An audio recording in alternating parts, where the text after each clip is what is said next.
The first time the sheriff's deputy rolled up, I was elbow deep in sawdust, running a circular saw through reclaimed barn wood for a porch bench. "Dispatch says reports of gunfire," he said, hand hovering near his holster, eyeing me like I'd just robbed a bank. I killed the saw, wiped sweat off my face, and stared at the grease still on my knuckles from the morning oil change. No laugh. No smile. Because I already knew who'd made the call.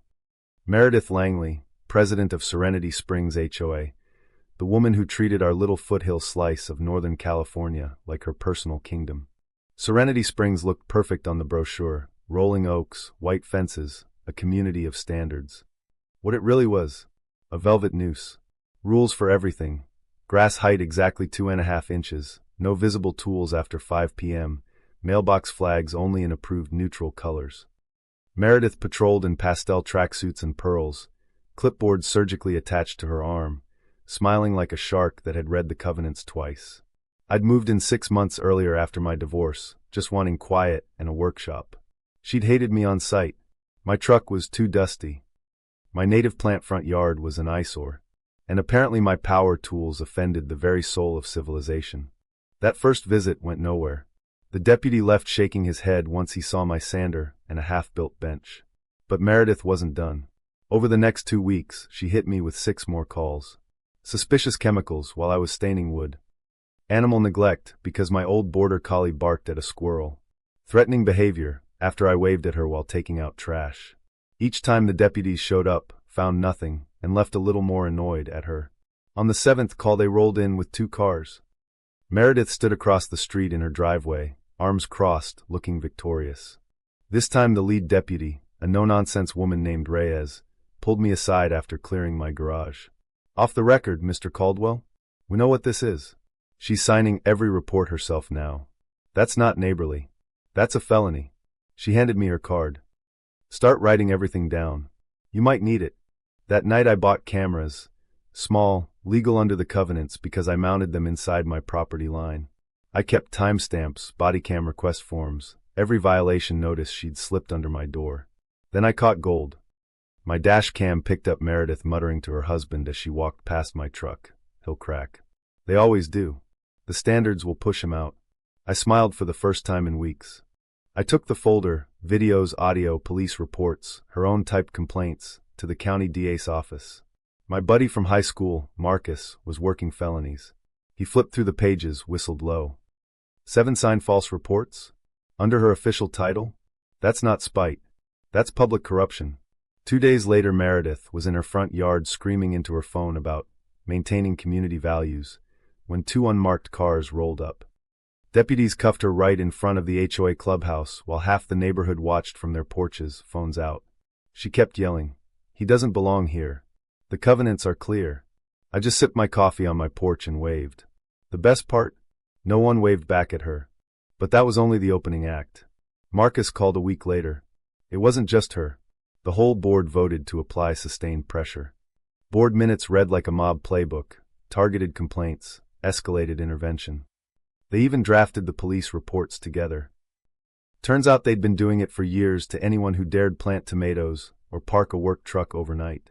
The state attorney general's office opened a full investigation.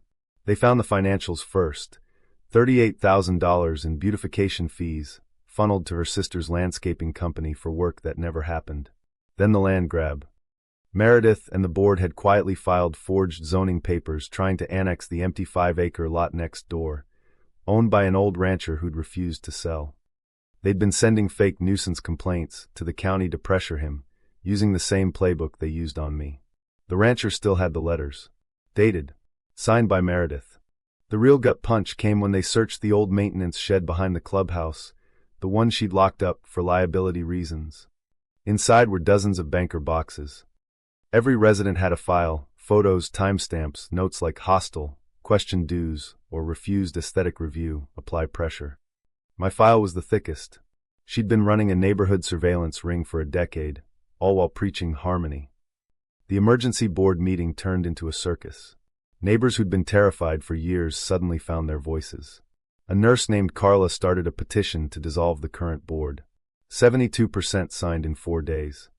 Meredith, out on bail in her beige power suit, tried to file an injunction calling it mob rule.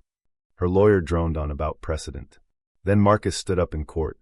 Your Honor, Exhibit 12, an audio recording from the defendant's own Ring camera where she instructs the board. Keep filing. Something will stick. He'll get tired in cell. The judge's face went stone cold. Injunction denied. Meredith's lawyer turned pale. The special election was a landslide. New board, Carla, a retired teacher, and a quiet mechanic named Ruiz who'd once been fined for painting his shed the wrong shade of beige. Their first vote? Open every financial record. The audit was brutal. More kickbacks, inflated contracts, even plans to charge residents for emotional distress monitoring if they complained too much. By midsummer, the neighborhood felt different. Lawns still got mowed, but nobody measured them with a ruler. Kids left bikes on the grass without a violation notice. The old clipboard patrols vanished. I started getting orders for benches and tables from neighbors who finally felt safe enough to sit outside again. One evening, Carla dropped by with a six-pack. We almost lost the whole place to one woman with a rule book, she said. You reminded us we could push back. Meredith took a plea, 11 years, no parole for 5, lifetime ban from any HOA board in the state. The press called it the Serenity Springs Reckoning. The county even passed new oversight laws named after the case. People started calling it the Caldwell Provision.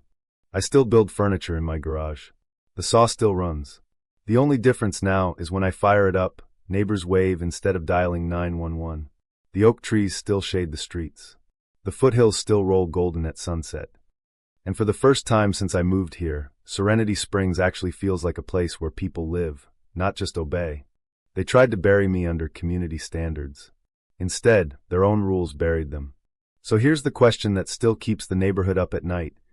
Was Meredith Langley really protecting the community, or was the real abuse of power the one that finally got exposed when the clipboard met the handcuffs? True or false, the HOA was never about the neighborhood. It was always about control. What do you think happened here? Drop it in the comments. Because the next Karen with a clipboard might be on your street right now.